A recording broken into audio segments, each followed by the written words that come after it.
Monitorage.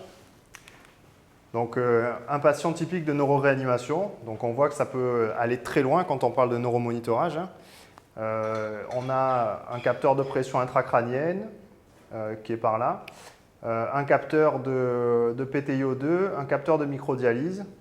Donc, on peut y monitorer plein de choses dans la tête. On va voir ce qu'on fait nous dans le service et à quoi servent un peu tous ces monitorages. Donc, ça, c'est un patient cérébro-lésé grave. Quand on avait fait le cours déjà la dernière fois sur la physiologie du système nerveux central, on a vu qu'en neuroréanimation, le travail qu'on avait, ce n'était pas forcément les lésions primaires quand on a un traumatisé crânien, parce que ça, on ne pouvait pas y faire grand-chose, et que tous les traitements qu'on allait mettre en place, les axos qu'on allait essayer de maîtriser, le monitorage du débit sanguin cérébral, la consommation en oxygène du cerveau, les sédations thérapeutiques, tous ces paramètres, toutes ces thérapeutiques qu'on allait mettre en place, c'était pour éviter les lésions secondaires. Donc on a pour ça donc on a un concept, donc on en avait parlé la dernière fois, les lésions initiales, qui vont entraîner un œdème, où il y a du sang dans la tête, les compartiments, vous vous rappelez, le compartiment cerveau, le compartiment sang, l'hydrocéphalie, bref, augmentation de la pression intracrânienne. Qu'est-ce qui se passe? Diminution de la perfusion cérébrale parce que la pique, elle monte trop. Donc, le sang arrive à moins monter dans la tête. Le débit sanguin cérébral va diminuer si on n'arrive pas à maintenir une bonne pression de perfusion cérébrale, si on ne détend pas le cerveau, si on ne fait pas d'osmothérapie, tout ce qu'on a vu un peu la dernière fois, il va y avoir des ischémies secondaires. Et les ischémies secondaires, elles vont entraîner un œdème cérébral qui va aggraver l'hypertension intracrânienne et qui va entraîner une baisse de la perfusion, et ça, c'est un cercle vicieux, avec aggravation de décès. Donc, en gros, le temps, c'est du cerveau, quoi. Donc, notre travail à nous, ça va être éviter toutes ces lésions secondaires.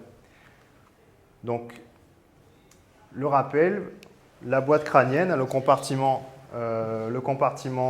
cerveau, l'importance de l'autorégulation, vous vous rappelez, la PPC, pas moins la pique, la courbe de Langfit, avec système de compensation, variation de volume avec variation de pression intracrânienne. Là, pour l'instant, ça va. Et quand ça arrive chez nous, on est plutôt sur cette version-là. Donc, une faible variation de volume va entraîner une augmentation exponentielle de la pression intracrânienne. Et là, on est au-delà des ressources thérapeutiques. Donc, en gros, tout ce qu'on va travailler, toutes les cibles qu'on va avoir, ça va être le débit sanguin cérébral. Et on va voir que le monitorage, on va essayer d'essayer d'adapter la quantité de sang qui va arriver dans le cerveau à la pression qu'il y a dans la tête. Donc les stratégies thérapeutiques qu'on a pour essayer de maintenir l'homéostasie cérébrale, un bon débit sanguin, ça va être par exemple les sédations thérapeutiques. Donc on en a parlé la dernière fois, c'est diminuer la consommation en oxygène. Le cerveau, il est lésé. Il peut pas, on a du mal à lui amener suffisamment de sang pour qu'il se nourrisse. Et donc, une des choses qu'on peut faire, c'est de baisser sa consommation. Donc, on va mettre des médicaments, des sédations. C'est ce qu'on avait vu la dernière fois avec la différence avec la sédation dans un autre contexte de réanimation polyvalente, par exemple, la sédation d'un SDRA, la sédation d'un post-op. Nous, la sédation, c'est une arme thérapeutique. C'est la sédation, l'impact de la sédation sur la consommation du cerveau. Donc, la sédation, on va mettre de l'hypnovel, du pentotal, du diprivant pour baisser la consommation en oxygène du cerveau. Le débit sanguin va être ce qu'il va être et le cerveau va essayer de moins consommer, donc il va moins avoir de lésions. Donc c'est ce qu'on appelle sédation thérapeutique. L'hypo ou la normothermie, c'est pareil, ça fait diminuer la consommation en oxygène du cerveau. C'est pour ça que chez les cérébro-lésés, on a des objectifs de température normale, ce qu'on avait vu la dernière fois. Le contrôle de la douleur et les stimulus exogènes aussi. Donc ça, c'est quand on a un patient cérébro-lésé, qu'on commence à essayer de réveiller un petit peu sous couvert d'un monitorage de pression intracrânienne. Quand vous allez faire des gestes douloureux, par exemple, quand vous allez le nurser ou faire des choses comme ça, il faut penser que la douleur, la désadaptation du respirateur, l'hypercapnie va augmenter une augmentation de la pression intracrânienne. Donc il va falloir peut-être anticiper ces problèmes-là et faire des bolus de sédation, par exemple. La deuxième possibilité, tu entends ou pas ? Les deuxièmes armes thérapeutiques, ça va être les déterminants du débit sanguin cérébral. Donc on a la sédation thérapeutique, on joue sur la consommation d'oxygène et on a les déterminants du débit sanguin. Donc on va avoir la pression de perfusion cérébrale, la fréquence cardiaque, et la PaCO2, l'hémoglobine, la PO2. La PPC, ça va être la PAM. Vous vous rappelez la dernière fois, on avait l'autorégulation en pression. Je monte la tension artérielle, le vaisseau se vasoconstricte, la pression intracrânienne baisse, la PPC augmente. Quand vous mettez de la noradrénaline pour avoir une bonne PPC, c'est pour faire baisser la pique. Rossner. Hein, on en a parlé la dernière fois. L'autre chose, c'était, je vous avais beaucoup parlé de CO2. Hein, l'hypercapnie, ça entraîne une vasodilatation des vaisseaux, ça augmente le débit sanguin cérébral de façon inappropriée, ça fait augmenter la pique, ça fait baisser la PPC. Si je fais une hypocapnie, au contraire, ça fait une vasoconstriction des vaisseaux cérébraux, ça fait une ischémie cérébrale. Donc quand vous faites des gazométries, vous notez le gradient, le TCO2, donc systématiquement. Ça, c'est un rappel par rapport à la dernière fois. Donc le monitorage intracrânien, pour rentrer un peu dans le vif du sujet, on a deux sortes de monitorage.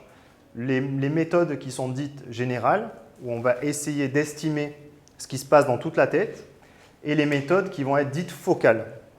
Donc plus précises, mais focales, très focales. PTO2, c'est 2 mm3. Donc les méthodes générales, on a la PIC, la DVE.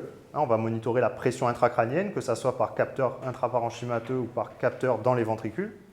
La SVGO2, ceux qui sont allés en réad polyvalente ou ceux qui sont un petit peu plus anciens, ils en ont déjà vu, mais globalement, plus personne n'en met. Assez contraignant, je vous en parlerai quand même. Le Doppler transcrânien, donc ça, ce n'est pas un système de monitorage, mais je voulais quand même vous en parler pour que vous sachiez ce que c'est, parce qu'on le fait tous les jours en réanimation. Mais ce n'est pas un monitorage, parce qu'on le fait une fois. On n'a pas les casques ici de monitorage de Doppler transcrânien, ça existe. Et l'électroencéphalogramme, parce que ça devient un monitorage, parce qu'on a la chance d'avoir des moniteurs EEG continus. Alors, on ne sait pas trop les interpréter encore, mais on a le casque, donc c'est pas mal. Et après, les méthodes focales, on va en parler parce qu'on participe à l'étude OxyTC. Donc, elle vous a dit tout à l'heure, Delphine, la PTUO2, c'est des sondes particulières. Vous verrez qu'on a deux types de sondes dans le service. On a IM1S, c'est les anciennes sondes qui vont avec le nouveau moniteur. Donc ça, on peut les mettre à n'importe qui. Et dès qu'on est dans l'étude OxyTC, c'est IP1P et c'est écrit en rouge OxyTC. Et il faut savoir que quand on utilise une sonde OxyTC, on nous en envoie deux de métropole. Hein, parce que l'acheminement, c'est long, tout ça. Il faut toujours qu'on ait deux sondes OxyTC d'avance. Au moins une, deux. Parce que si j'inclus en patient, l'étude, elle est en double aveugle. Je vais rentrer un patient, il va me dire PTIO2 ou PIC, ou les deux, quoi. Si j'ai PTIO2, ben, si j'ai plus de sondes, je ne peux plus inclure de patient. Si j'ai une sonde encore, je peux encore inclure un patient. Donc il faut vraiment faire gaffe, quand vous mettez une PTIO2, c'est pour quel patient? Si c'est pour l'étude OxyTC, elles sont écrites en rouge dessus. Si ce n'est pas pour l'étude OxyTC, c'est les anciennes sondes. Faites très attention. Microdialyse, je vais en parler un petit peu, mais c'est hyper compliqué. Et globalement, on ne l'utilise pas trop en routine, quoi. Nous, en tout cas, on ne l'utilise pas en routine.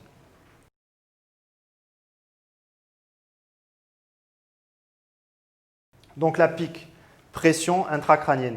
Globalement, scanner anormal, Glasgow bas. Donc pour mettre une PIC, il faut être dans le coma. Si on n'est pas dans le coma, on ne met pas de PIC. Quelqu'un qui est Glasgow 10, Glasgow 11, Glasgow 9, qui n'est pas intubé, on ne lui met pas de PIC, ça fait mal. Hein. Donc je dis ça en rigolant, mais on nous a souvent demandé dans le SAMU, tout ça, si on pouvait mettre une PIC au patient qui était Glasgow 15, mais qui avait un petit peu de sang dans la tête et que peut-être que ça allait s'aggraver. Donc on ne met pas une PIC à quelqu'un qui est conscient. On n'a pas le droit.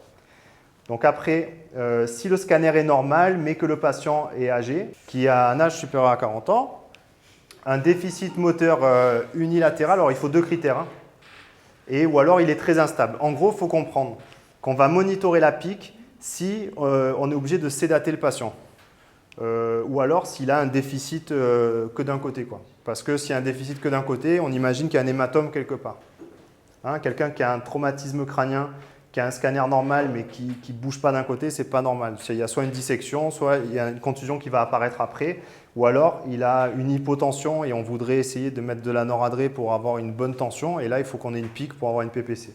Donc de toute façon, les indications, on les discute nous, et quand on a un doute, on appelle les chirurgiens de toute façon. Après, ça c'est pour le traumatisé crânien, sinon on a tout ce qui va être hémorragie méningée, AVC hémorragique, méningite, encéphalite, bon bref. Tous les cas de patients qui a le cerveau qui est malade et à qui qu'on veut surveiller et qu'on doit sédater. Donc une PIC, c'est chez quelqu'un qui est sédaté et qui a quelque chose dans la tête. Il faut rester simple. La valeur normale de la pique, c'est la valeur générée par la sécrétion de LCR dans la tête. Donc c'est aux alentours de 10, entre 10 et 15. Hein, quand c'est au-dessus de 20, c'est pas très bien. Voilà. Après, les seuils varient un peu en fonction de l'âge. On sait que chez les patients qui sont vraiment âgés, on ne parle pas de 40 ans, hein, on n'est pas âgé à 40 ans, loin de là, mais quand ils ont 70, plus de 70 ans, quand on parle de cerveaux très atrophiques, les cerveaux atrophiques, je l'ai dit la dernière fois, il y a de la place, c'est vrai, parce que le cerveau est plus petit, mais il est dur. Donc la pression intracrânienne, elle va monter très vite si ça ne va pas. Donc les seuils, on les anticipe un peu plus. Pour les personnes âgées, c'est plutôt 18 de pic. Donc quand on va avoir un monitorage de pic chez des gens un peu plus fragiles, on va peut-être réagir un peu plus tôt pour mettre des thérapeutiques. On va viser des cibles plus basses, quoi. Donc globalement, chez nous, ça reste quand même 20 quand ça ne va pas. Donc le capteur, c'est soit un capteur qu'on va mettre nous dans le parenchyme cérébral. Donc on a deux zones où on peut le mettre, en frontal droit ou en frontal gauche. En général, on choisit plutôt frontal droit parce que les aires du langage sont plutôt à gauche quand on est droitier. Il y a beaucoup plus de droitiers dans le monde. Donc la zone la moins fonctionnelle, ça reste la frontale droite. Après, tout dépend de ce que c'est. Des fois, il y a un petit sous-dural associé. On va le mettre du côté du sous-dural parce qu'on va comme ça éliminer un petit peu de liquide. Sinon, ça reste ces zones frontales. Hein. Donc on la met, je ne vous ai pas montré d'image, mais en gros, les repères, c'est 10 cm entre les yeux, on va vers le dessus, comme ça on évite les sinus frontaux où il y a de l'air, et on se met 3 cm sur le côté pour éviter la grosse veine. Vous vous rappelez le sinus veineux longitudinal supérieur, que si on pique dedans, il meurt le patient parce que ça saigne la rage et on ne peut rien faire. Donc en gros, c'est 10 cm en haut, 3 cm sur le côté, et on va percer avec un forêt et on va insérer le capteur de pic. Alors, je n'étais pas là quand tu as parlé de la pique, mais je t'avais marqué, là, il faut vraiment insister. Les piques, elles sont graduées maintenant. Donc, je l'ai montré à quelques-uns d'entre vous, c'est gradué. Les petits traits, c'est 1, 2, 3, et le trait moyen, c'est 5. Après, 2 traits moyens, c'est 10, 3 traits moyens, c'est 15, 4 traits, c'est 20. En gros, l'embase qu'on fixe dans la tête, elle fait 5 cm. On veut être à peu près à 1 cm, voire 2 cm dans le parenchyme cérébral, donc on met entre 6 et 7 cm dans la tête. Donc si vous voyez le chiffre 5 cm, le graduation 5 cm qui sort de l'embase, c'est qu'elle n'est pas dans la tête. Elle ne marche pas, cette pique, il faut l'enlever, ça ne sert à rien. On ne la repousse pas comme ça. C'est dégueulasse. Donc il faut, quand vous faites le pansement, il faut que vous regardiez, en plus de voir si l'embase elle tient toujours, il faut que vous regardiez la graduation. Normalement, quand nous on met la pique, il faut que vous ayez le chiffre de 0 atmosphérique, la valeur de référence du Codeman, hein, qui veut dire que quand j'ai mis la pique, j'ai branché le capteur, j'ai fait 0 à l'air. Il a compris que le 0 à l'air, c'était ce chiffre qu'on inscrit sur le Codeman. En plus, je veux que quand on mette la pique, je vous dis, je l'ai mis à 7 cm. Et vous marquez dans les relèves infirmières, le 0 de référence, c'est 508, 504, n'importe. Et le capteur, il est à 7 cm au niveau de l'embase. Comme ça, ça permet de voir quand vous faites des pansements, quand on les laisse longtemps, qu'elle ne bouge pas la fibre. Hein, il y a une semaine, j'en ai enlevé 2 ou 3 de piques qui n'étaient plus dans la tête, mais qu'on continue à surveiller. Ça ne sert à rien. Soit il en a besoin, on lui en met vraiment une, soit on lui enlève. C'est quand même des risques infectieux, c'est rarissime, hein, les infections de piques. C'est pour ça qu'on ne les envoie pas en bactériaux. Ça n'arrive jamais. La fibre, elle est quand même assez costaud. Hein. Après, à l'extérieur, elle peut se plicaturer, tout ça, mais ça reste un fibre électrique, c'est dans une gaine, un fibre métallique, c'est quand même assez costaud. Donc l'ANCFIT, on l'a vu, hein, les 3 compartiments, parenchyme cérébral, LCR, 100, ça on l'a déjà vu. L'autorégulation, je ne reviens pas. Hein, donc on avait vu, plateau d'autorégulation. La tension elle monte, le vaisseau il se resserre, la tension elle baisse, le vaisseau il se dilate. Donc on met de la noradrée, on fait monter la tension, le vaisseau il se resserre, la pique elle baisse. Hein.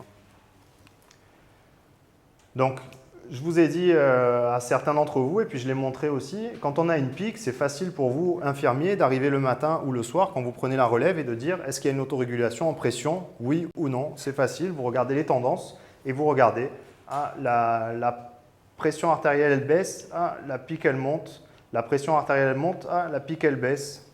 Il y a une autorégulation en pression qui est conservée chez ce patient. Hein, on peut faire des tests rapides, hein, on clampe la carotide, on regarde, on lâche, on regarde si la pique elle monte, elle baisse, on peut faire plein de trucs.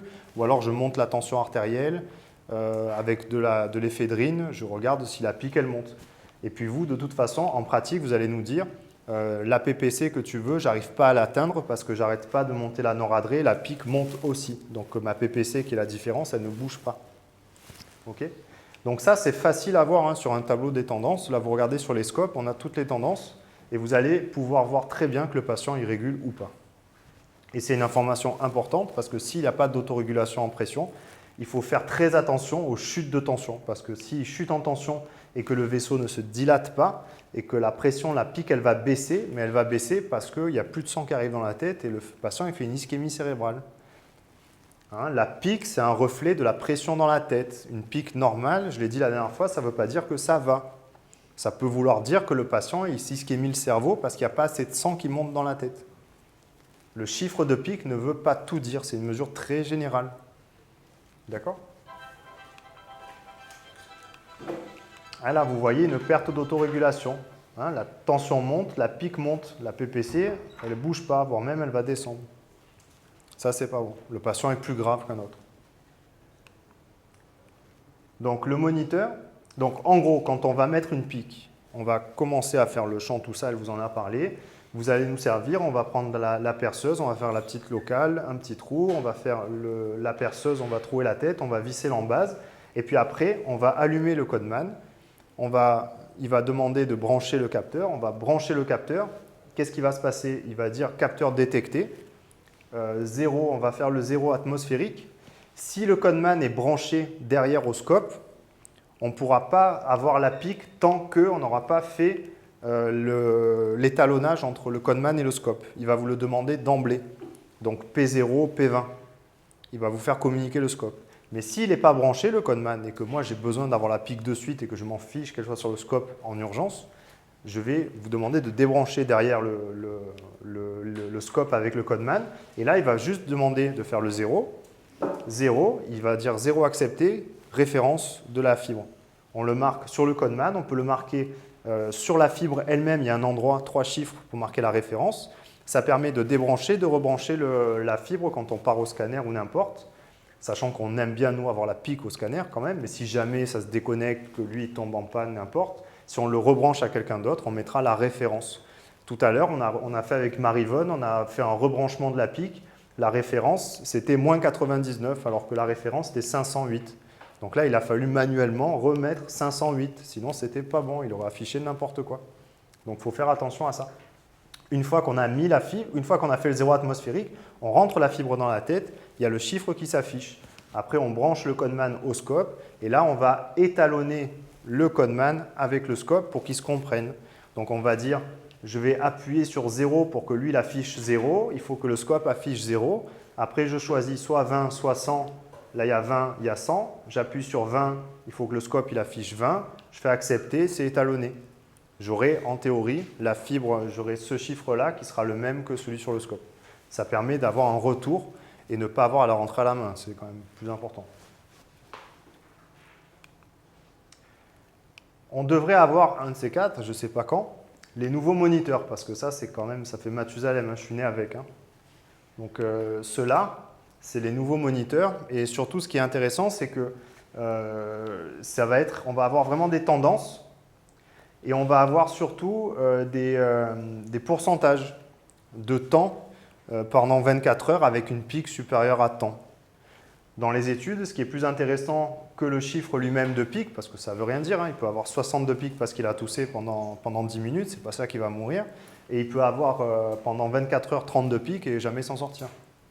Donc là, on va avoir un taux de pique par 24 heures supérieur à, donc c'est un pourcentage, et on pourra voir si le patient est plus stable ou pas. Ce qu'on voit, nous, déjà, quand vous nous dites, on regarde sur les tendances, toute la journée, il est resté stable. Quand on fait les nurses, ça monte moins haut, ça descend plus vite. Donc tout ça, c'est des tendances qu'on va pouvoir voir et analyser avec ces nouveaux moniteurs. Donc en gros, il y aura des nouvelles fibres avec les nouveaux moniteurs. Donc ça, je ne sais pas quand est-ce qu'on va les avoir. Mais on a hâte, parce que ces trucs-là, c'est quand même moche. Hein. Et puis quand ça marche, parce qu'il y en a quelques-uns qui ne marchent pas.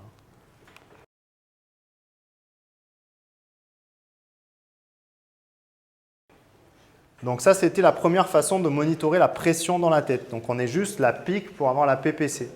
La deuxième façon, c'est qu'on peut mettre une dérivation ventriculaire externe. Donc là, c'est le chirurgien qui les met. Hein, c'est un tuyau qui va mettre à l'intérieur des ventricules. Donc ça, on l'a vu tout à l'heure. Hein, je vous ai dit à peu près 20 cc/h, la sécrétion normale de LCR dans la tête. On a les hydrocéphalies, donc une dilatation des ventricules. On va devoir mettre le tuyau à l'intérieur pour que le liquide s'écoule. Les hydrocéphalies qui sont non communicantes par obstruction, quand on a du sang dans les ventricules, quand on a un AVC hémorragique en fosse postérieure, il y a une compression, donc on a une hydrocéphalie. Ou alors quand on a une hémorragie méningée, qu'on a du sang autour des ventricules, autour du parenchyme, et du coup le liquide il est plus réabsorbé dans les sinus veineux, dans les granulations de Pacchioni, hein, il ne sort plus par les veines, parce qu'en gros, le sang a bouché un petit peu le siphon, ce qu'on avait vu la dernière fois. Donc on va mettre la dérivation ventriculaire externe. Donc on a aussi les indications, je ne sais pas si vous vous souvenez, je vous avais montré dans le traumatisé crânien une espèce de démarche en escalier où il y avait les différents traitements en fonction de la gravité du patient quelque part. Donc on commençait par le sédater un petit peu, puis après on augmentait un peu la sédation, puis après on pouvait mettre une dérivation ventriculaire externe avant de faire une osmothérapie, avant de mettre du pain total, avant de faire une craniectomie. Je ne sais pas si vous vous souvenez ce petit schéma. Et là par exemple c'est un traumatisé crânien. Vous voyez que là les ventricules ce n'est pas du tout cela. Hein. Les ventricules ils sont quand même beaucoup plus fins, voire même des fois ils sont quasiment fentes. Et là on peut demander au chirurgien d'essayer, parce que c'est compliqué, souvent ils font des trous un peu à côté, de mettre un drain là-dedans, parce que si vous vous souvenez sur cette courbe-là, eh ben, on est de ce côté-là, nous, hein, la variation de volume avec la variation de pression intracrânienne, ben, quand on a une dérivation et qu'on enlève 2-3 millilitres, eh ben, on peut faire chuter la pique très fort. Hein. Donc on peut demander au chirurgien de mettre une DVE pour une hypertension intracrânienne. Donc chez ces patients-là, effectivement, quand il y a une grosse hypertension intracrânienne, il faut éviter de faire des ponctions lombaires. Alors chez les enfants, c'est contre-indiqué. HTIC, ponction lombaire, l'enfant il peut passer en mydriase bilatérale. Hein. Parce que si ça pousse trop là-haut et qu'on enlève du liquide en bas, ça engage. Chez l'adulte, ça reste encore une contre-indication, mais je n'ai jamais vu. Donc l'hémorragie méningée, quand on va avoir du sang qui empêche la résorption, on commence à avoir une hydrocéphalie, un hématome par exemple, où là on a mis une dérivation, une inondation ventriculaire avec une hémorragie intraventriculaire, bref, on va mettre un drain à l'intérieur et on va pouvoir monitorer la pression intracrânienne. Donc on va le zéro au niveau du conduit auditif externe, on va mettre une tête de pression. En gros, la tête de pression, elle vous l'a dit, elle vous l'a bien répété, c'est pas comme une artère. Hein. L'artère, la pression, on est obligé de gonfler une poche à 300 mm de mercure parce que notre tension artérielle, vous avez vu que quand vous n'êtes pas gentil avec les malades, il monte à 200, 250. Hein. Donc pour éviter qu'il y ait tout qui ressorte du patient, ben on gonfle une contre-pression. Dans la tête, on est entre 8 et 10 mm de mercure, donc on ne met pas de contre-pression. L'idée, c'est ne pas de remplir le patient dans sa tête, c'est pas bon. Donc on met juste une ligne avec du liquide dedans pour que ça permette de transmettre la pression, ce qui bouge, la pulsatilité, mais on ne met pas de poche à pression. Donc on a ce système, le système Codman avec la burette. Nous, ici, on a choisi de parler en centimètres d'eau. Pourquoi? Je ne sais pas, les chirurgiens préféraient. Centimètres d'eau, millimètres de mercure, c'est pareil. De toute façon, on vous demandera un des deux. Donc nous, c'est centimètres d'eau. Et on va vous mettre un niveau par rapport au conduit auditif externe. Et on va vous demander de regarder combien ça donne. Donc on va souvent, 3/4 du temps, prescrire en pression. Je le mets à 15, je le mets à 20 cm d'eau. Et puis vraiment de temps en temps, dans des cas un peu plus particuliers, quand on est comme ça sur plein de sang dans la tête, là ce que je veux, c'est, je vais vite de toute façon faire baisser la pression intracrânienne, mais ce que je veux surtout, c'est qu'il ne se bouge pas. Donc je vais vous demander un objectif de débit. Donc je vais dire, je veux 5 à 10 cc/h par exemple. Sinon, le reste, je vais mettre 15 cm d'eau et vous allez regarder. Alors c'est évident, vous savez, parce que vous avez bien appris que c'est 20 cc/h à peu près, la sécrétion normale. Ah ben, si le patient on est à 40 ou 50 cc/h, ben, vous allez me dire, il y a un souci, ça ne va pas. Voilà, c'est trop. Donc les causes d'hypersécrétion de LCR, vous n'en verrez jamais. Hein. C'est les tumeurs des plexus choroïdes, j'en ai vu une fois, je crois. Donc sinon, il faut que ça donne à peu près entre 10 et 20 cc/h, quoi. Ensuite, elle vous a bien parlé de ça, là. Il y a un petit papier buvard, vous regarderez sur les systèmes qu'on a, qui permet de laisser l'air rentrer pour que quand on ouvre ce robinet, la burette, elle se vide à l'intérieur de cette poche. Si là c'est mouillé, l'air rentre plus. Si l'air rentre plus, il ne pousse plus le liquide et ça ne sort plus dans la poche. Donc il faut changer tout le système jusqu'à la tête. Donc c'est pour ça qu'on dit, si vous voulez clamper et baisser la burette, il faut qu'elle soit vide. OK ? Donc on a un protocole, on en a parlé tout à l'heure. Donc les prélèvements, je vous en ai parlé. Donc pour l'instant, on reste là-haut, au plus proche du malade. Après, on va peut-être en rediscuter tous ensemble parce que ce premier protocole, il est venu après une RMM, une EPP. Donc c'est une évaluation des pratiques professionnelles. On a fait un état des lieux avant, on a fait un protocole, on a fait un état des lieux après et on a montré que le fait de faire des shampoings, le fait de faire moins de prélèvements, de les faire à cet endroit-là, de faire un peu plus attention, on avait un peu moins d'infections. Parce que quand on a fait l'EPP DVE, c'est parce qu'on avait beaucoup plus d'infections que dans les autres centres. Alors il y a le côté tropical, machin, mais ce n'est pas normal. Hein, les infections, c'est quand même rare sur une DVE. Et quand on a des vraies infections, ce n'est pas bon. Une méningite avec une ventriculite comme ça, c'est très dur à traiter. C'est une ventriculite sur drain, donc il faut stériliser le drain, il faut stériliser la tête. Et les antibiotiques dans la tête, si vous vous rappelez un peu ce que j'ai dit la dernière fois, il y a une barrière entre le sang et le cerveau qui est très serrée, avec plein de cellules autour, qui est assez épaisse, la barrière hémato-encéphalique. Et pour que les antibiotiques passent, il faut mettre des doses de malade. Et les doses de malade, ça fait des effets secondaires, donc ça ne marche pas beaucoup. Et des fois, on est obligé de mettre des antibiotiques dans la dérivation. Donc le shampoing, il y avait aussi la tunnelisation avec les neurochirurgiens. Il fallait qu'elle soit bien tunnelisée assez loin du point d'entrée.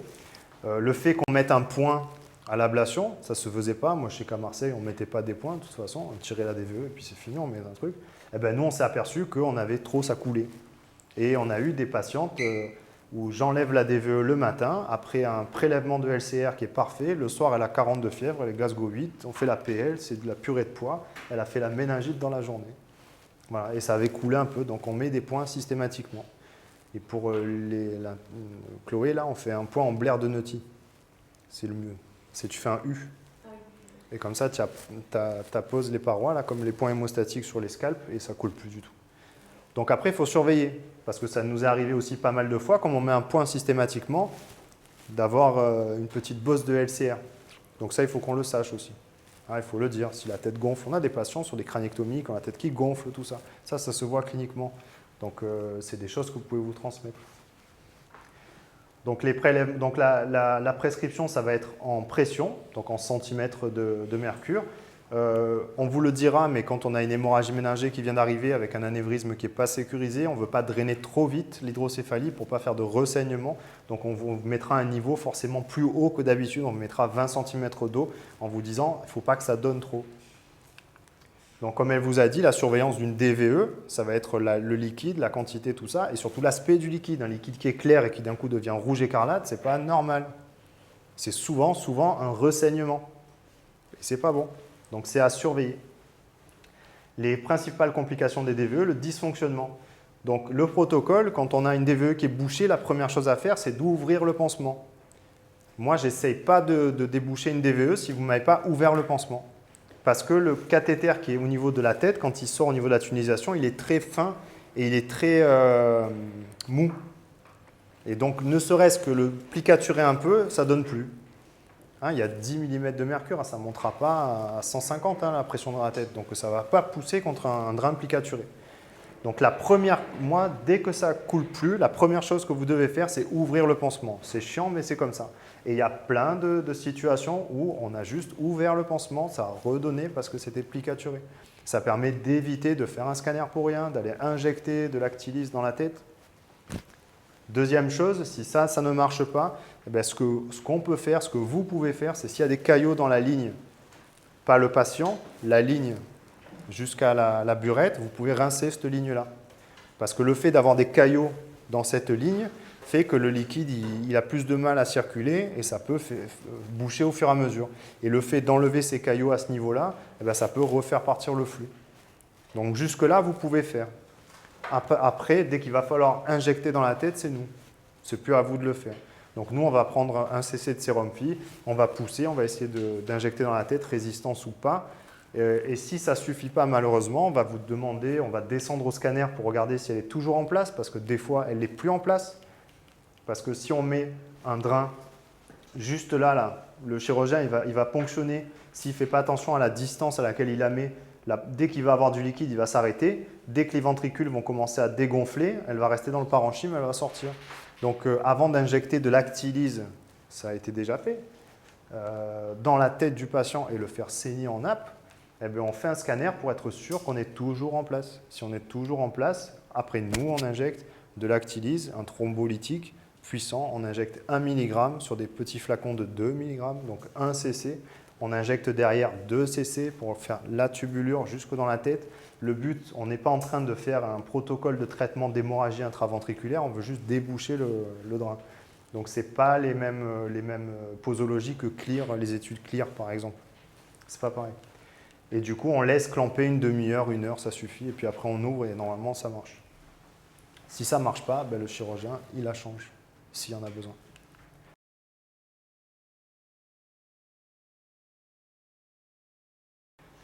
Okay. Une autre façon de monitorer de façon générale, d'essayer de regarder si le débit sanguin cérébral qui arrive dans la tête est suffisant pour le patient, ça va être le Doppler transcrânien. Vous vous rappelez, je vous avais montré les profils du débit sanguin cérébral, je vous avais dit les vitesses diastoliques, tout ça. Donc qu'est-ce qu'on mesure quand on fait un Doppler transcrânien? Donc maintenant c'est des échos Doppler transcrâniens, mais on va étudier la vitesse de déplacement des globules rouges dans un vaisseau. Et les vaisseaux qui sont remarquables en Doppler, le plus simple c'est la cérébrale moyenne, on en avait parlé. Ça, c'est juste pour que vous ayez une idée, parce que globalement, vous n'allez pas en faire des Dopplers. Bon, après, si vous voulez, vous pouvez en faire, il n'y a pas de souci, hein, mais ce n'est pas dur à apprendre. Mais il n'y a pas un grand intérêt que vous sachiez le faire. Mais vous pouvez apprendre, il n'y a pas de... Les échos vésicales, vous faites des échos de plus en plus aussi, échos veineuses pour mettre des cathés. Donc on peut tout apprendre. Donc là, on va faire un Doppler transcrânien. On va regarder, on a plusieurs fenêtres, antérieure, moyenne, postérieure. On va mesurer donc la cérébrale moyenne. On peut aussi voir la cérébrale antérieure ou la cérébrale postérieure. Et on va regarder la vitesse de déplacement avec une enveloppe spectrale. On va voir la vitesse systolique, donc quand le cœur bat, c'est le pic maximum de vitesse de déplacement du globule rouge. Après, c'est la diastole, le cœur arrête, se relâche et se permet de se remplir de sang. Et là, il y a la diminution, mais ça continue à circuler, à circuler, à circuler. La diastole, à la fin de la diastole, pouf, un autre battement cardiaque. Et donc, on va regarder systolique, diastolique, moyenne et l'index de pulsatilité. Donc là, on va regarder, ça c'est un cerveau d'enfant, c'est pour ça que c'est aussi joli. Là, on voit la cérébrale moyenne, on voit la cérébrale antérieure. En gros, la couleur est dépendante en Doppler de la direction du flux. Donc quand le globule rouge il vient vers la sonde qui est là-haut, c'est rouge. Quand il fuit la sonde, c'est bleu. C'est une convention. Bon, voilà. Donc on mesure des choses. Voilà. On essaie d'avoir cette image échographique et on mesure la vitesse de déplacement des globules rouges. Et on se dit que quand ils ont plus de mal à circuler en diastole, parce qu'il y a, je vous avais pris l'exemple de tuyau d'arrosage où je mets le pied dessus, au bout d'un moment, dès que j'appuie trop fort parce qu'il y a trop de pression autour, ça ne circule plus. Et donc là, ça continue à circuler, là ça va bien, et puis là, la diastole elle commence à baisser, là il n'y en a plus, et là, il y a carrément un reflux de sang en diastole dans la tête, c'est le reverse flow. Donc en gros, ce qu'on avait eu quand on avait reçu le patient un peu fatigué qui est passé en mort encéphalique le lendemain, on avait un truc un peu comme ça, quoi, une catastrophe. Voilà. Donc c'est ça, on va dire, il y a une hypertension intracrânienne. Je simplifie un peu, mais globalement, ça nous permet de soigner le patient.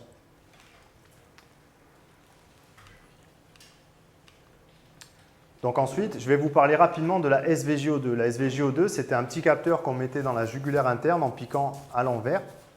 On mettait un cathéter monolumière, on piquait la jugulaire et puis on montait juste au niveau de la sortie du sinus caverneux. En fait, on montait jusqu'à la butée, c'était au niveau de l'angle de la mandibule, et on redescendait de 1 cm, on faisait une radiographie pour voir si on était au bon endroit, et après on prélevait du sang veineux, et ça représentait le sang dans le sinus caverneux. Le sinus caverneux, c'était la sortie de la tête, quoi. C'est le sang veineux qui sort du cerveau. Et donc là, on regardait la différence entre le sang artériel et le sang veineux. Et on essayait d'en déduire la consommation en oxygène, quoi. En gros, si la saturation elle baisse, c'est que le cerveau il consomme trop parce qu'il y a de l'oxygène qui rentre et moins d'oxygène qui sort, donc ça a été mangé. Donc s'il n'y en a pas beaucoup qui sortent vraiment, c'est que le cerveau il en mange trop. Et s'il en mange trop, c'est qu'il a de l'épilepsie, on a de la fièvre, il y a une consommation qui est trop importante. Donc, ou alors il y a un vasospasme, il n'y a pas assez d'oxygène qui arrive. Donc il est bas après. Okay. Donc on mettait ce capteur-là et puis on regardait la saturation veineuse jugulaire. Et donc on pouvait en déduire, là c'était les valeurs normales, et puis on pouvait en déduire une hypoxémie, une anémie, de la fièvre, une hypocapnie, hein, l'hypocapnie, vasoconstriction cérébrale, vasospasme, tout ça. Donc on surveillait, moi j'avais des patients que je surveillais pour des hémorragies méningées avec une SVGO2. Alors après, ça ne dure pas très longtemps, de toute façon vous n'en verrez plus parce que c'est un cathéter qui est tout fin. Il faut mettre une seringue électrique d'héparine, de rinçure d'héparine. Donc vous imaginez, on surveille un traumatisé crânien, on lui met de l'héparine directement dans le sinus caverneux. Donc bon, ce n'était pas un truc génial, mais ça permettait de suivre les patients et on n'avait que ça.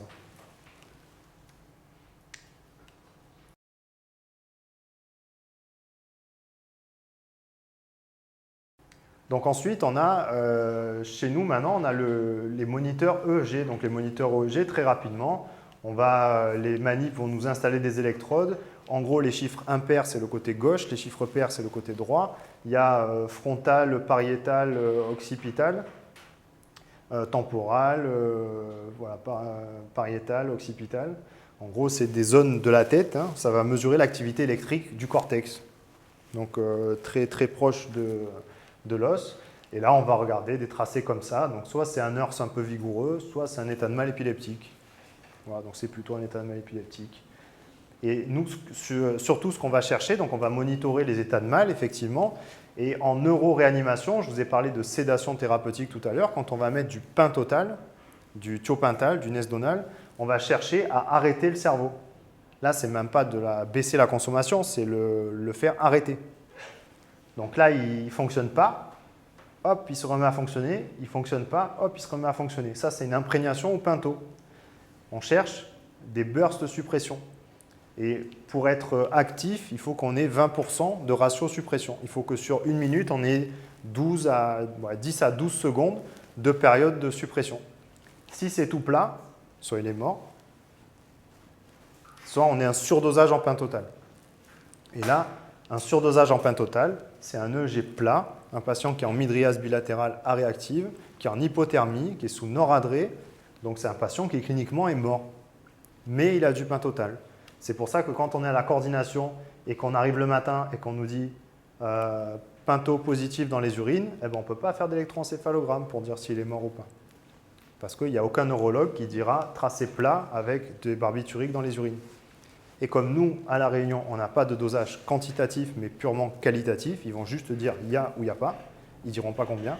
Et ben, du coup, dès qu'on est positif, on ne fait pas d'EEG. Les benzos, on peut discuter un peu. Parce que pour mettre un EEG plat avec des benzos, il faut beaucoup des sédations qu'on n'utilise pas. Donc voilà, là on va chercher à avoir ce type de tracé. Donc quand on fait du EEG, il ne fait pas de décharge, ce n'est pas les N20, les machins. Donc une fois que j'ai ce tracé-là, ben, je vais mettre la seringue et je vais viser voilà, des suppressions de 20 secondes à peu près, de 20%. Et si c'est trop, ben, je vais arrêter, je vais reprendre, je vais baisser. Bref, on va jouer comme ça avec le pentotal. Parce que le pentotal, la seule façon de savoir s'il est actif, c'est sur l'activité cérébrale. Ce n'est pas sur des dosages sanguins comme la dépakine, comme d'autres médicaments.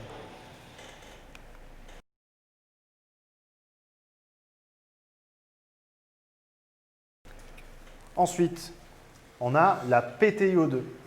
Donc la PTiO2, on a ce petit moniteur-là et on a cette fibre-là. Alors ça, cette fibre, c'est les nouvelles, avec le système de connexion qui est carré, qui est un peu plus gros. C'est celle qui mesure la température aussi. Et les anciennes, elles ont un système de connectique qui est plus fine.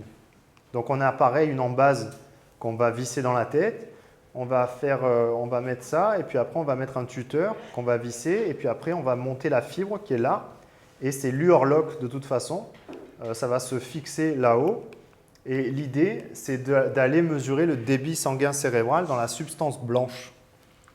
parce que le débit entre substance blanche et substance grise, ce n'est pas le même. Le débit qui est le plus bas, c'est dans la substance blanche, et c'est celui qu'on veut faire sauver, parce que la substance blanche, c'est tout ce qui est les gaines de myéline, tout ça, qui fait transférer l'information. Donc si ça nécrose sur les gaines de myéline, eh ben, on ne se réveille pas. Donc on va mettre la PTiO2 dans une zone, alors, soit une zone pas complètement lésée, soit une zone complètement saine, ça dépend ce qu'on cherche à faire. Moi, je préfère les mettre dans les zones saines pour justement me dire que ben, là, ça va, il faut que ça continue à aller. Quand on va mettre l'embase, avant de mettre la fibre, on va vous donner la carte qui va avec cette fibre. On met la carte sur le côté et puis après, ça permet de calibrer l'appareil. On va monter la fibre, on va la visser. Comme elle vous a dit, on ne part pas avec l'appareil de toute façon, donc on le déconnecte là et on part avec le patient et puis on reconnecte et ça réaffiche. Soit on a la chance d'avoir le capteur de température en même temps et du coup il n'y a rien à régler, soit on ne l'a pas parce que c'est des anciennes sondes et on vous le dira. Il faudra régler manuellement la température. Alors ce n'est pas dramatique hein, si c'est 36 au lieu de 37, mais c'est sûr que la PTiO2 ne sera pas la même si c'est 35 de température et 39 par exemple. Elle va avoir tendance à baisser franchement avec la température qui monte. Hein? Pourquoi? Parce que c'est comme la SVJO2, c'est que ça consomme trop. Parce qu'il y a trop de température, le cerveau est métaboliquement trop actif, donc elle va baisser. Donc on va mesurer le débit sanguin cérébral, donc on va mesurer l'apport en oxygène du cerveau, donc c'est assez compliqué, mais globalement on va en déduire le débit sanguin. Il faut que la saturation soit bonne, l'hémoglobine soit bonne, et ça va être un peu la balance entre les apports et la consommation. Donc on va regarder un peu les chiffres et on sait que entre inférieur à 10-15 mm de mercure, si on reste longtemps comme ça, on risque d'avoir une ischémie cérébrale. Et ça se voit assez bien, en général, quand on passe en mort encéphalique, elle est à 0. Elle chute assez vite. Donc par exemple, chez nous, alors on a OxyTC pour les traumatisés crâniens, et puis on va les mettre dans les vasospasmes, sur les hémorragies ménagées, du côté de l'anévrisme, quand on ne peut pas surveiller les patients, quand ils sont sédatés, quand on n'a pas de fenêtre Doppler. Pour pouvoir surveiller l'arrivée d'une ischémie cérébrale sur un vasospasme, on va la mettre et puis dès que ça va chuter, on va dire « oh là là, on va monter la tension, ça ne marche pas, l'oxygène, ça ne marche pas, la capnie, ça ne marche pas, on descend au scanner, on cherche un spasme. » D'accord? Donc les chiffres, on va vous demander de surveiller. Donc normal, c'est au-dessus de 20. Et puis inférieur à 15, ça ne va pas, inférieur à 10, vraiment ça ne va pas, et inférieur à 5, ils sont tous morts, quoi. Donc on va regarder ces chiffres-là et ils sont dépendants. Nous, c'est à nous de surveiller les paramètres, les axos. On va avoir des objectifs thérapeutiques un peu différents. Par exemple, quand on a une PTO2 qui va chuter, on va avoir un objectif de capnie qui va être un petit peu plus haut si on n'a pas d'hypertension intracrânienne associée, pour vasodilater un petit peu le vaisseau, pour amener un peu plus de sang dans la tête, si la pique le permet. Donc on va gérer un petit peu les deux. Quand je vous disais que la pique, ça ne suffit pas parce qu'une pique basse, si la PTiO2 est normale, ça veut dire que ça suffit, il y a suffisamment de sang qui monte dans la tête. Mais si la pique baisse parce que le patient il a 8 de tension et que ça a une PPC qui est effondrée, la PTiO2 va être très basse et là on va dire non, ça ne va pas, il y a un risque d'ischémie cérébrale, de lésion secondaire. Donc la PTiO2, ça nous permet d'avoir l'adéquation entre ce qui arrive dans la tête et ce qui est consommé. Est-ce que le débit sanguin, est-ce que ma pression intracrânienne, est-ce que ma PPC, est-ce que mon Doppler transcrânien, chez ce patient-là, avec 80 de PPC, la PTiO2 elle est bonne? Eh bien, des fois, à 80 de PPC, la PTiO2 elle ne sera pas bonne. Et il y a des patients, on les mettra à 100 de PPC et la PTiO2 sera meilleure. Donc, est-ce que ça sauve la vie des gens? Pour l'instant, on ne sait pas trop. Après, on n'a que ça pour mesurer l'oxygène. Je n'ai pas parlé du NIRS, un capteur transcutané d'oxygénation cérébrale parce que ça ne marche que chez l'enfant et ce n'est pas validé en réanimation adulte. Mais sinon, on a un autre système pour essayer de voir si le Dis-moi. Peut-être pour voir si je n'ai pas dit de bêtises tout à l'heure. Oui. La PTiO2, finalement, ça a visé curatif, mais c'est plus vraiment pour le devenir du patient, c'est ça? C'est pour éviter les lésions secondaires. Donc c'est pour éviter qu'il y ait des nouvelles lésions qui apparaissent. Donc oui, c'est curatif.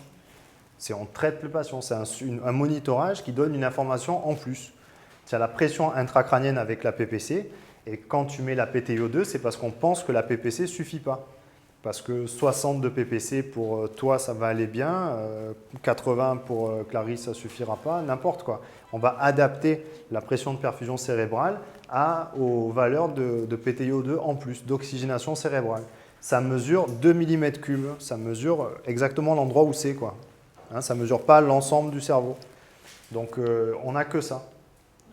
Donc, c'est dans l'étude OxyTC, c'est de regarder si la PTiO2 associée à la PIC, ça permet d'améliorer la prise en charge des traumas crâniens comparé à la PIC seule. Les recommandations pour l'instant, c'est PIC seule. Et on veut voir si en associant la PTiO2 et du coup en étant plus réactif sur la CAPNI, en étant plus réactif sur la PO2, en étant plus réactif sur la PPC, en l'adaptant plus aux patients qu'en disant tout le monde 70 de PPC, presque on fait un protocole de service, tous ceux qui rentrent avec une PIC c'est 70. Et bien là peut-être qu'il y a un patient, il aura besoin de 80, l'autre de 60, bref, on va peut-être baisser la sédation plus vite, traiter une hyperémie cérébrale ou ne pas la traiter, faire de la vasoconstriction avec de l'hypocapnie. On va essayer d'être un peu plus précis avec l'association PIC et PTiO2.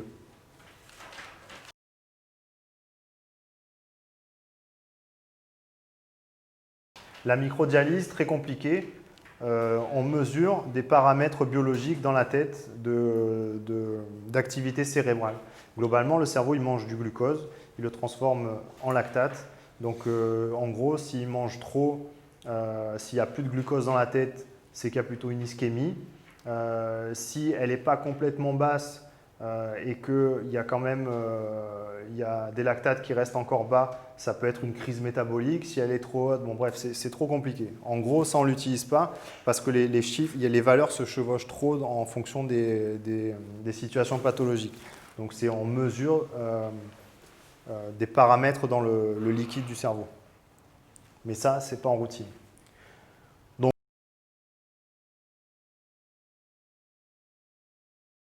Donc globalement, le monitorage, c'est pour réduire l'incidence des agressions cérébrales secondaires, donc c'est pour éviter d'avoir des nouvelles lésions, c'est pour ça qu'on monitore les patients. Donc ce n'est pas le moniteur qui va sauver le patient, hein, ce n'est pas la PIC qui sauve le patient, c'est notre façon de l'utiliser. On pourrait très bien ne pas mettre de PIC au patient si on lui faisait un scanner toutes les 10 minutes ou tous les jours. Il y a des endroits qui font ça, qui ne mettent pas de PIC. Et ils vont faire des scanners très très fréquemment. Mais nous, on préfère mettre un monitorage, surtout quand on les met nous. On a moins l'interface avec les chirurgiens pour discuter l'indication. Ça améliore quand même le pronostic vital et fonctionnel. Alors, ce n'est pas la PIC ou le monitorage qui va améliorer la vie des gens. C'est notre façon de les utiliser et notre façon d'interpréter. Et justement, ça va permettre à un patient qui a une pression intracrânienne qui est conservée, on va le réveiller plus vite. On va éviter de lui mettre trop de médicaments sédatifs, on va éviter qu'il devienne trop délirant et trop fou quand on va l'extuber parce qu'il sera en sevrage de tout. Il va tout s'arracher, donc on va essayer de diminuer ces choses-là. Ou au contraire, on va pouvoir maintenir une bonne pression de perfusion cérébrale à un patient parce qu'il est sédaté avec des lésions intracrâniennes. Donc le monitorage de la PIC, il y a des choses qui sont très validées. Hein. Globalement, pour moi, de façon assez simple, j'ai quelque chose dans la tête, je suis obligé d'avoir un patient que je ne peux pas examiner neurologiquement parce qu'il est sous sédation, je veux avoir une PIC. Voilà. Si je n'ai pas de PIC et que j'ai quelqu'un qui a quelque chose dans la tête et qu'il est sous sédation, à part si je suis vraiment sûr et certain que ce n'est vraiment pas sa tête le problème, et ça, ce n'est pas tous les jours facile parce que le scanner cérébral, pour dire s'il y a hypertension intracrânienne ou pas, c'est 50-50 dans les études. Hein. Ils ont regardé entre les chirurgiens, les réanimateurs, les urgentistes, sur un scanner, dire il y a une hypertension intracrânienne ou pas, souvent on se trompe, hein, parce que c'est faussement rassurant. Ah, le truc typique au bloc opératoire, quand ils reviennent sur le scanner de contrôle, on a une bulle d'air. Donc on dit il y a de l'air, ça veut dire qu'il y a de la place. Mais si le chirurgien il a bien fermé, l'air c'est de l'air comprimé, hein, ça se comprime aussi. Et quand le chirurgien il va vite, on va lui mettre la pique ou il va vite lui ouvrir la tête, ça fait pchit. L'air était sous pression, il avait 32 pics, il avait une bulle d'air devant. Donc la bulle d'air, ça au début c'est ce qu'on disait, il y a de la place, il y a de l'air, le cerveau il n'est pas revenu. Ça peut être faux. S'il a de l'air, qu'il est réveillé Glasgow 15, il n'y a pas de souci. S'il a de l'air, mais je suis obligé de le laisser endormi ou qu'il ne se réveille pas bien ou tout ça, ce n'est pas normal. Donc les images, elles peuvent être faussement rassurantes. Donc on a il faut monitorer la pique du moment qu'on a une lésion cérébrale et qu'on est sédaté, qu'on n'a pas accès à l'examen neurologique. Si le patient est réveillé, qu'on peut le voir se dégrader, on n'a pas besoin de pique. Maintenant, s'il est endormi, on met une pique. Le Doppler transcrânien, c'était la vitesse de déplacement, donc on va le faire pour mesurer, pour voir l'adéquation du débit sanguin cérébral à la pression intracrânienne. Donc on va regarder si le flux qui arrive dans la tête est normal, s'il n'y a pas trop de résistance autour, si les vitesses diastoliques sont bonnes. On va surveiller plus précisément dans les hémorragies méningées le vaisseau qui se serre, les vasospasmes, où là on va avoir des grosses accélérations de vitesse parce que le vaisseau il se serre de façon localisée. Ça va nous permettre de surveiller une complication chez certaines pathologies. Et les techniques qui sont en cours d'évaluation, il n'y a rien qui est recommandé de façon officielle et on ne peut pas nous opposer de ne pas avoir mis ou d'avoir mis une PTiO2 pour l'instant. Les recommandations, ce n'est pas non plus opposable. Si je ne mets pas de pic à un trauma crânien, à part de dire vous êtes des débiles, la famille elle ne peut pas dire il y en a qui n'en mettent pas et qui sauvent les gens quand même. Mais c'est vrai que nous on préfère les mettre et la PTiO2, on pense que dans certaines situations ça peut marcher. Alors c'est vrai que c'est quand même très fragile comme monitorage, que si on la met mal, on a des chiffres qui ne sont pas très bons, que le temps qu'elle devienne bien, ça je ne vous l'ai pas dit, mais quand on met la PTiO2, on a un petit peu de sang autour dans la tête qui fait que la valeur va être très basse au départ. Et elle va mettre plutôt 6 heures à être stable et à remonter. En gros, si elle reste basse, il faut faire un scanner pour voir si on est dans un endroit normal ou s'il n'y a pas un hématome autour. Voilà. OK? Est-ce que vous avez des questions?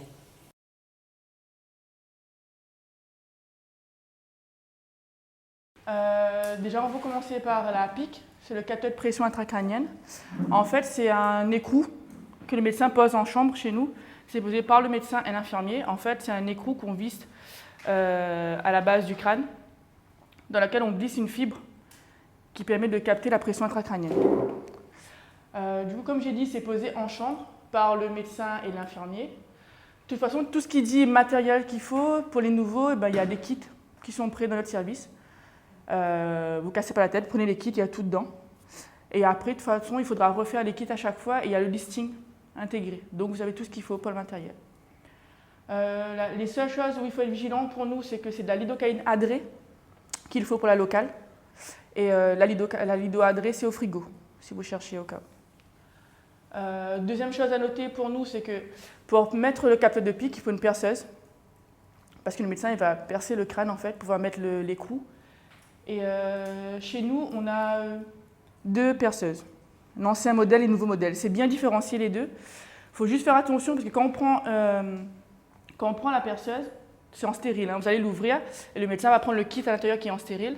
Sauf que quand il l'ouvre, normalement, nous, on a un listing et on doit tout noter, voir s'il manque rien dans la perceuse. Parce que quand ça remonte de la stérilisation, on n'a pas vu si jamais il manque quelque chose dedans ou pas. Du coup, nous, on doit bien tracer que le kit était complet.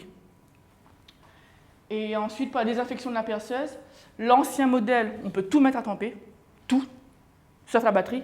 Il faut toujours enlever la batterie de l'ancien et nouveau modèle. On peut tout mettre à tremper, sauf que le nouveau modèle, il ne faut pas mettre à tremper la base, la personne en elle-même. Tout ce qui dit les vis, les écrous, ça on peut mettre à tremper, il n'y a pas de souci, mais la perceuse, non. De toute façon, dans la salle de décontamination, Magali a bien fait un petit listing, une espèce de petit classeur qui est accroché, et vous avez tout dedans qui est bien détaillé quand même, au cas où. Donc voilà. Donc à la pause, on sert le médecin, il fait ce qu'il a à faire. Juste avant que le médecin mette la fibre dans la pique, on a un 0 à faire. Vous allez voir, de toute façon le branchement, je sais que ça va être un peu compliqué là d'expliquer quand on n'a pas le matériel sous les yeux. Mais en fait, est-ce que tout le monde a déjà vu un KTA? Le branchement d'un KTA, c'est le même principe pour la pique. Jusque là, devant, vous avez un premier câble qui va aller à la fibre. Et derrière, vous avez le câble qui va aller au scope. Il suffit juste de brancher. Et en fait, le capteur qui va à la fibre, on le branche. Et le médecin, avant d'entrer, on fait un 0. C'est 0 ici. Vous appuyez sur 0. Vous allez sur le scope. Vous faites un 0, comme pour le KTA. Tu peux mettre l'autre diapo, normalement, il y a dessus. Merci. Quand il y a pic, là, quand vous appuyez sur pic, il y a cet écran-là qui apparaît. C'est pourri l'image. Pourtant, la photo était belle, Johan, mais... Il y a 0 ici à faire, c'est comme dans tous les scopes. Il faut faire un premier 0 de la fibre à l'extérieur. Et il y aura un numéro de référence qui va apparaître. un numéro à 3 chiffres. Et ce numéro-là, il faut le noter partout. Déjà, il faut le noter sur la machine. On colle une étiquette, on note sur la machine. Noter quand on va mettre l'équipement, la PIC dans les équipements. Noter aussi dans les transmissions infirmières. En fait, il faut garder une trace parce qu'à chaque fois qu'on voudra faire un 0 de la PIC, on va demander ce numéro de référence-là, il faudra bien vérifier en fait. C'est pour ça qu'il est important de noter, de bien le noter. Et de bien le tracer dans le dossier de soins et sur la machine. Ensuite, dans tout ce qui dit, enfin, au quotidien, la fibre est très fragile. Ouais. La référence, il apparaît sur la machine. Le boîtier ou... Pas sur le scope, non, sur la machine. Tu verras, ça va écrire, noter numéro de référence. Et en fait, à chaque fois que tu vas refaire le 0, parce qu'en fait, une fois qu'on a fait le 0 à l'extérieur et que le médecin le met dedans, quand on refait un autre 0 par la suite, ce n'est pas un 0 de la fibre qu'on fait. Parce que là, c'est mort, c'est à l'intérieur, on ne peut plus faire de 0. C'est le 0 de machine à machine. Et ça, c'est nécessaire quand on déconnecte la fibre, quand la batterie lâche. Enfin, dès qu'il y a un souci, en fait, on peut refaire ce 0-là juste pour calibrer le codeman au scope. Et du coup, c'est le même principe. On appuie sur 0 sur le codeman, on va au scope, on fait 0 et on valide sur la machine. Lui, je disais donc la fibre, elle est très fine et très fragile. Elle se coude facilement, donc il faut faire très attention à ça. Et quand le médecin va l'insérer, il y a des repères gradués au-dessus. Et en fait, le médecin il va insérer la fibre à la distance dont il a besoin. Et ensuite, il va resserrer l'écrou autour. Mais ce n'est pas bloqué. Ça peut se bouger très facilement. Donc, à nous aussi de noter à la pause à combien de centimètres c'est le repère, pareil. Pour qu'à chaque fois, quand on refait le pansement, on vérifie qu'on n'a pas bougé la fibre. Parce que ça arrive souvent. Et comme j'ai dit, la fibre, elle bouge facilement. Pareil, il faut faire attention quand on mobilise le patient, quand on baisse les barrières, à ne pas se prendre la fibre et à l'arracher, en fait. Parce que ça peut partir très facilement. Donc ensuite, la PIC, c'est un monitorage en continu. Vous avez le libellé PIC ici. Ce qu'il faut, nous, surtout bien régler les alarmes. Les normes de la PIC, c'est que normalement, c'est inférieur à 20. Du coup, bien régler nos alarmes pour que si ça dépasse 20, ça sonne et nous, on puisse être vigilants là-dessus s'il y a un souci. Et aussi régler les échelles. Parce qu'en fait, c'est tout con, mais vous allez voir si à un moment donné, vous voyez que votre PIC, elle monte et vous avez un tracé plat qui va arriver. Vous pensez que peut-être la PIC, elle n'est pas bien en place ou qu'il y a un souci. Mais en fait, c'est juste l'échelle qui n'est pas la bonne. Parce que si vous avez réglé votre échelle à 20 et vous avez une PIC à 50, elle est au-dessus de l'échelle et vous n'aurez plus de courbe. Du coup, pensez toujours à bien mettre l'échelle en fonction du chiffre que vous avez. Comme ça, vous allez voir si votre courbe est bien pulsatile et si, du coup, elle est bien en place ou pas. Comme j'ai dit tout à l'heure, faire un 0 si on déconnecte.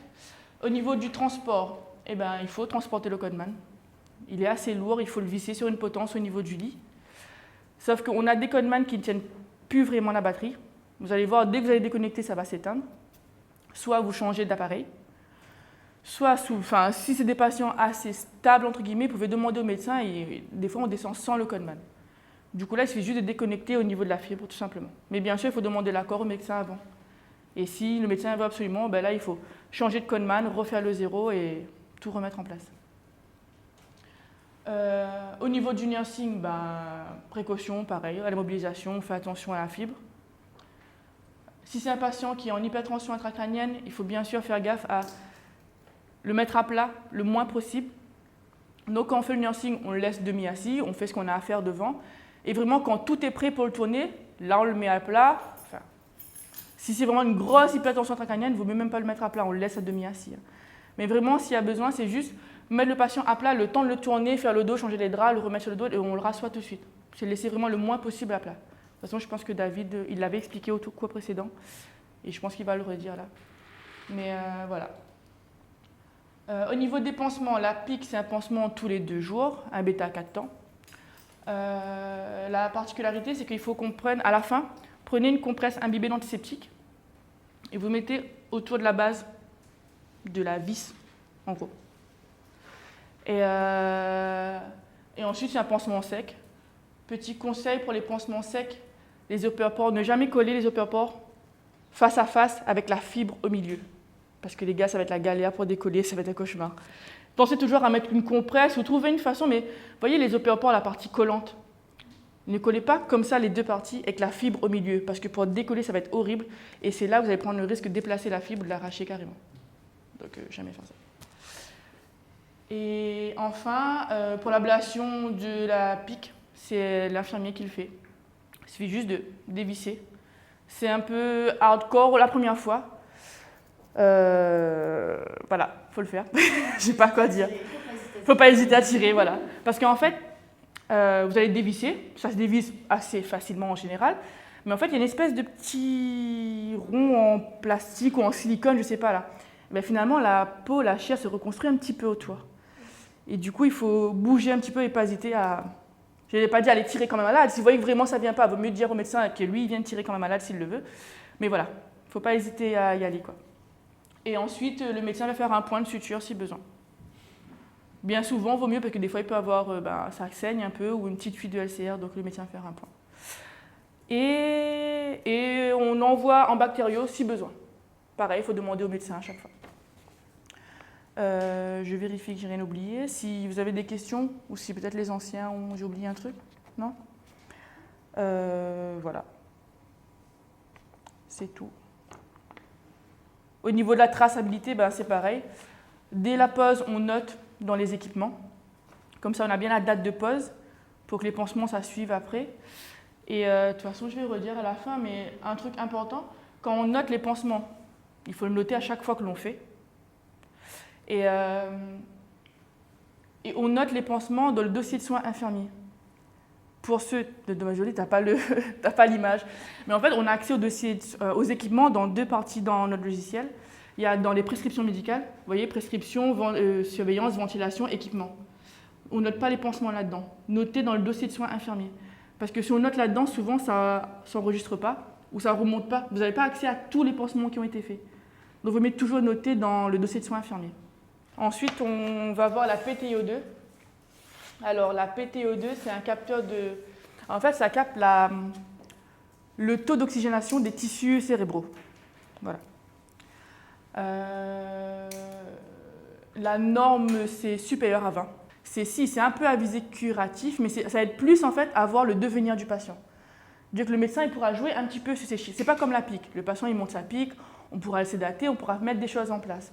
Au niveau de la PTiO2, on pourra jouer un petit peu pour l'améliorer, mais en fait, ça donne vraiment sur le long terme. Si on voit que le patient, pendant longtemps, il a eu une norme qui était basse, on sait que son devenir va pas être top. On sait que le cerveau était en souffrance, on sait que ça va être compliqué en fait. C'est plus dans ce sens-là. Tu peux passer, merci. Pour la pose, pareil que pour la pique. La perceuse, l'idocaïnadré, le listing, les infections, c'est pareil. Pour la PTiO2, quand vous allez ouvrir le kit de PTiO2, déjà, il faut faire attention, on a 2 fibres de PTiO2 dans le service en ce moment, parce qu'il y a une étude qui est en cours. Les 2 boîtes sont pareilles, c'est au frigo aussi. La fibre est au frigo. Ah merde, c'est moi, désolé. La fibre au frigo, on a 2 boîtes qui sont identiques, sauf qu'il y a l'une qui est bien différenciée, Oxy-TC, c'est le nom de l'étude. Donc à chaque fois, pensez bien à demander au médecin si le patient il est intégré à l'étude ou pas pour voir quelle fibre il faut prendre. Faites très attention à ça, parce qu'une fois que la PTiO2 est en place et que le patient il devait être dans l'étude, c'est mort en fait. Quand vous allez ouvrir le kit, il y aura la fibre. Et dans chaque kit, il y a une carte, une petite carte verte, comme une carte vitale. Et en fait, c'est une carte unique par fibre. Et en fait, elle sert au calibrage et c'est elle qui sera insérée dans la machine. Donc, il faut faire attention à ça. Il n'y a pas de zéro à faire à la pose, comme pour la pique. Le médecin, il connecte, il fait son truc. Le monitorage est en continu. Pareil, sur le scope. Veuillez penser à régler l'échelle et l'alarme. Par rapport, la seule différence, c'est qu'on doit paramétrer la température. Mais pas avec la fibre Oxy-TC, parce qu'il y a un capteur thermique intégré à la fibre, c'est ça? Alors avec l'ancien modèle, de toute façon, il y a sur la machine, vous pouvez régler la température du patient et la paramétrer dans la machine. De l'ancienne machine, je ne me rappelle pas, de la nouvelle machine, je sais qu'il y a un zéro qu'on peut faire. Le transport, on ne transporte pas la PTiO2. Il suffit de déconnecter. Vous allez voir, c'est pas comme Vous avez un point de connexion, c'est pas comme la pique. Il faut vraiment que vous l'ayez sous les yeux. Je dis, j'ai pas pris la photo. Vous pouvez le déconnecter facilement et le reconnecter après au retour, il n'y a pas de souci. Pour le nursing, précaution pareil, on fait attention à la fibre, à ne pas tirer dessus. Et pour le pansement, c'est tous les 2 jours, bêta-4 la compresse d'antiseptique à la base, le pansement sec, basique. Et pour l'ablation, pareil, fait par l'infirmier. Envoie en bactériaux plus ou moins si besoin. Le plus important qu'à PTO2, c'est vraiment différencier les 2 fibres. Faire attention à l'étude d'oxytocine ou pas. C'est plus là-dessus qu'on doit être vigilant, nous. Après, pareil pour le listing, pour le kit, pour la pause, on a tout qui est déjà pris, il suffit juste de se servir. Ensuite, la DVE, c'est la dérivation ventriculaire externe. En fait, c'est un système de redon qui aide à drainer l'excès de LCR qu'il peut avoir en cas d'hydrocéphalie chez les patients. David va expliquer aussi après. Déjà, pour les nouveaux qui ne savent pas, on a tout un protocole DVE. Normalement, il y a ça dans chaque chambre. Et c'est assez clair, assez complet. Vous avez toutes les informations dessus au cas où, si vous oubliez. Alors, la DVE se pose au bloc par le neurochir. Ensuite, quand on remonte chez nous avec le patient avec la DVE, en fait, la DVE, ça draine par pression, on va dire. Et du coup, on a un niveau à garder tout le temps. La DVE, surtout le plus important, c'est garder toujours. Vous avez une espèce de petite encoche blanc là, c'est ça le niveau en fait.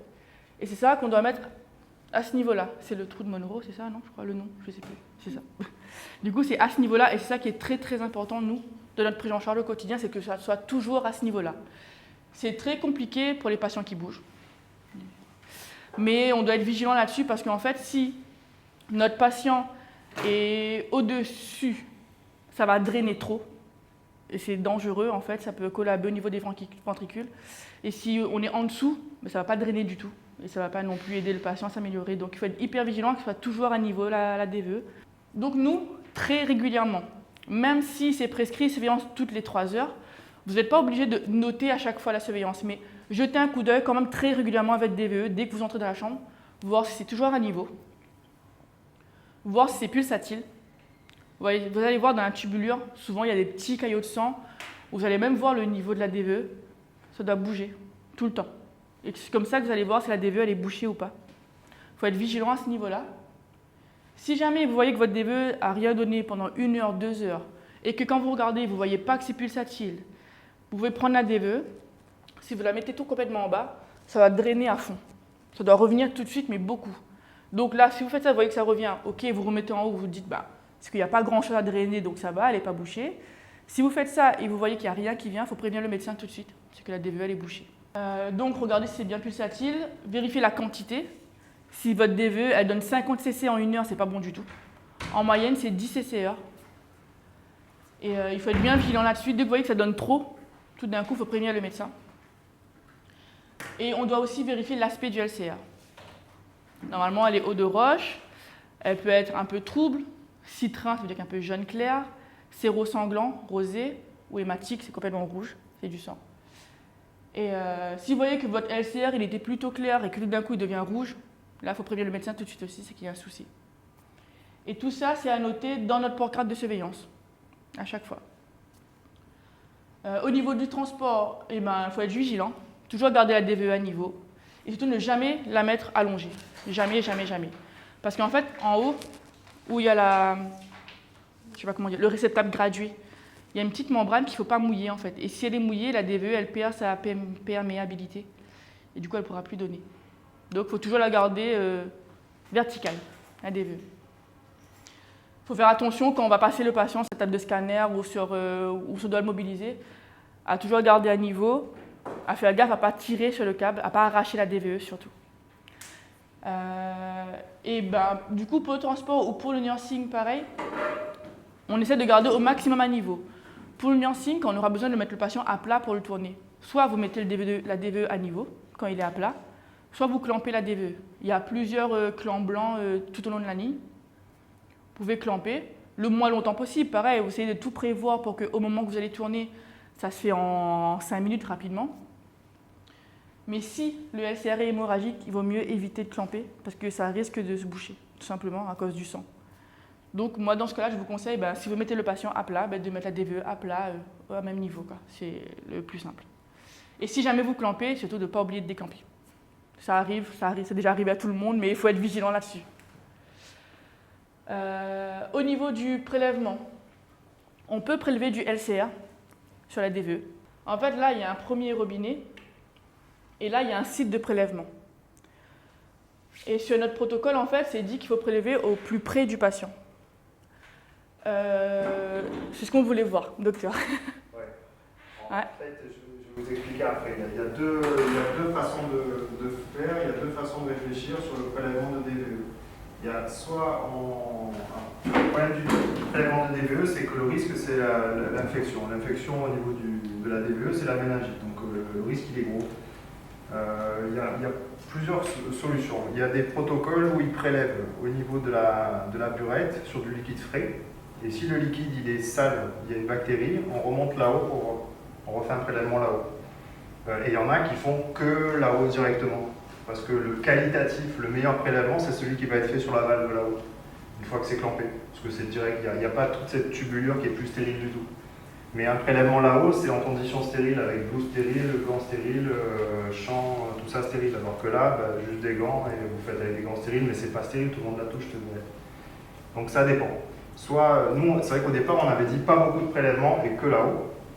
Et je sais qu'il y en a qui le font là pour le côté plus facile. Mais l'information qu'il y a ici, c'est pas l'information qu'on aura là-haut.